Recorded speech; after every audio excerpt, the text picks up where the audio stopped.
Ekit. All right, ekit, ekit. It means out of it. That's what the sign means, out of it. Okay? Out of it. Ecclesia, it comes from ekkalio. It means one's called out. One's called out. Now, when you know that, where did Jesus begin to call His church out? From where? When did He begin to call His church? Who did He call? Peter, James, John. One's called out. Okay? This word kletos, it means called. All right? Now, who called the Apostle Paul as an apostolos? Look at that word, next word, apostolos. Apostolos. We get our word apostle from the Greek word apostolos. All right? Let's read it again. Paulos, doulos, Christou, Esou, kletos, apostolos. All right. By the way, every one of those that are ending, it means in the nominative singular masculine. Every one of them are all agreeing. Okay? All the same person. Paulos, a bond slave, see Paulos, doulos, and then of Christ, see that word genitive there? That omicron, epsilon on the end of that OU looking thing on the end of Christo?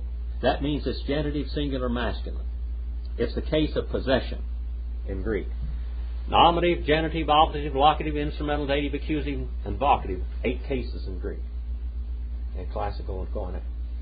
Okay? Esou. See that word "u" on the end of that? That means he owns him. He's a possessor of Paul. Called, again. Called. See the omicron sigma on the end of it, or the OS. By the way, there's 2 S's in Greek. 2 sigmas. One of them looks like that, and one of them looks like this.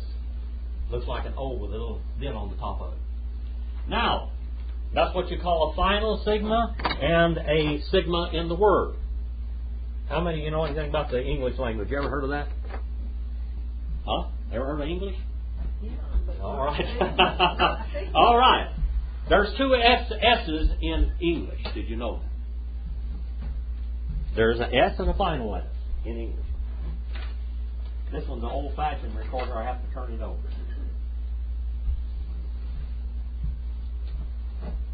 Half of your English teachers won't know this. That's an S in Greek. The final S looks like that. Now, they quit using this in 1800. But your preamble to the Constitution, your Constitution is written. Start writing in some other language. That's the way it was before 1800. After 1800, it's written with 2 S's because they dropped the final S. German has the same thing. Has 2 S's. All right. And what do the 2 S's show? It says Congress. A lot of people, when they look at it, say Congress. They didn't say Congress. It's Congress. That's just a final S and an S in the word. Now, Greek, you got the same thing.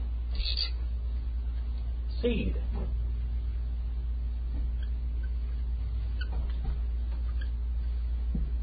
Sperma is seed. In Greek, see, that's an S. All right. And then,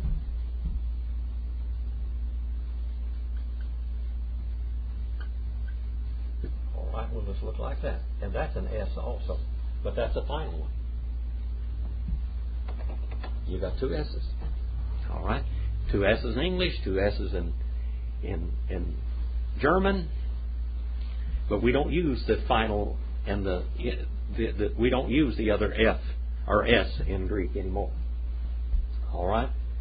Jesus, kletos, apostolos. Apostolos, it comes from apo and stello in Greek. Apo and stello. Apo means from.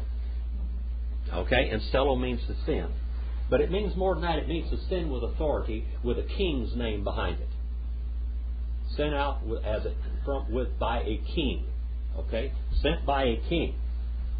And then we have the word aphorismenos. Aphorismenos. Look at that. Can you say that? Aphorismenos. Okay. That basically has got an apo in the front of it.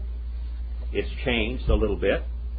And it's a nominative singular masculine. See that omicron stigma on the end of it? That means it's nominative singular masculine. That's the case with the subject, in other words. And then this is a noun and a verb marriage when this participle. All right? This is the participle. And my teacher used to say that's one of them continuing things. It's something that shows action. All right? Something that shows action. Paulos apostolos, or Paulos doulos Christou Jesus Kletos apostolos, aphrismenos, having been separated. The Apostle Paul was what as a Jew? What line of Judaism did he follow?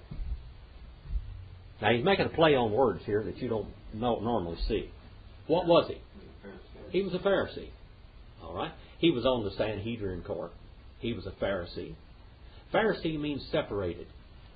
Many tickle upharsin in the book of Daniel. Remember that? Upharsin means separated, divided. In the days of Peleg, God divided the earth. Peleg. That means divided. In the days of Peleg, by the way, God confused the languages and also divided the continents. That's when the continents were divided. How many of you ever heard of the continent of Atlantis? If you study back in history, you'll find out Atlantis may have been America. And as the Indians went over here into the Americas and God began to divide the earth, all of a sudden there was a period of time when they couldn't see Atlantis anymore. And they said it disappeared below the Atlantic Ocean. And they said that might have been the continent of America. As it was divided, as the earth was divided. It went beyond the horizon. They couldn't see it anymore. All right, that is just one theory. Okay? Just thought I'd throw that one at you. This word Pharisee comes from this. Having been separated and set apart. Now, Paul set himself apart. As a matter of fact, he said, I'm a Pharisee of Pharisees. He was the elite of the Pharisees. Okay? He was the elite, the top notch. He said, I was a Hebrew of Hebrews. What in the world does that mean?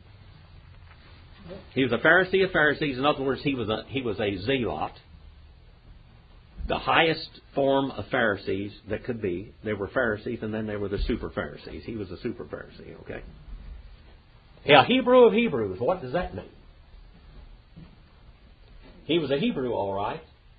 It comes from the Hebrew word Heber. If you go back into Genesis, as we studied in the book of Genesis, there's where all the foundation of all the races and everything is there in the book of Genesis. If you go to look at, I did 41 classes on Genesis in the first 11 chapters. If you want to go back and learn about the origin of mankind, go back and study those. It's so much there that it'll flabbergast you. Having been separated, perfect tense, participle and passive. Now, there's active voice when you're doing something, and the passive voice means something being done to you. Who? Did Paul call himself to be an apostle? No. Who called him to be an apostle? The Jesus himself called him to be an apostle. All right? Having been separated, and here we have the little word ace.